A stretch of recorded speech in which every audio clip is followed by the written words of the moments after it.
I think the biggest transition that occurred in 2024 is that the Fed moved from being on hold with tight monetary policy to reducing interest rates to help the economy and the labor market. That shift is a dramatic shift. Inflation has come down to a very reasonable level, near 2%, which is the Fed's objective.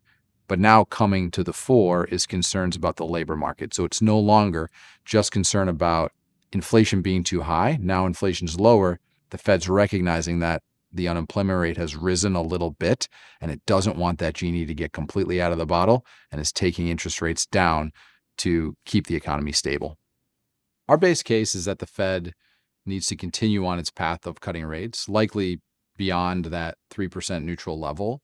If we think about what will perform well in a bond portfolio in that environment, very likely high quality fixed income, investment grade securities are going to perform well.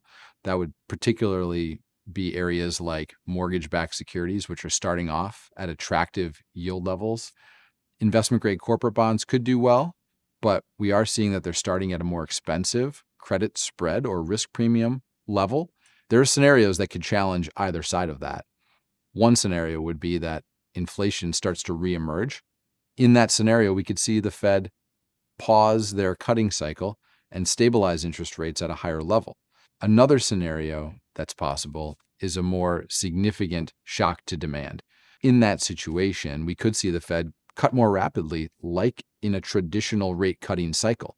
If that were to happen, we would see tremendous benefit in fixed income prices, at least on the high quality side, but also more dispersion with credit market weakness.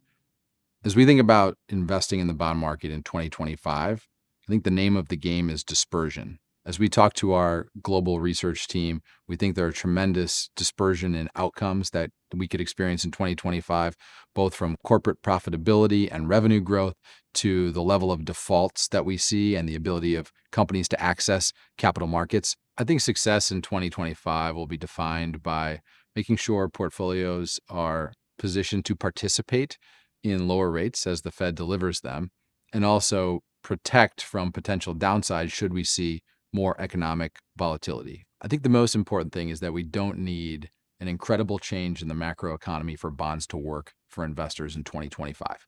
You would get a tailwind should the Fed take interest rates lower, but it's not required. And for investors at this point, they can earn attractive yields and diversify their portfolios.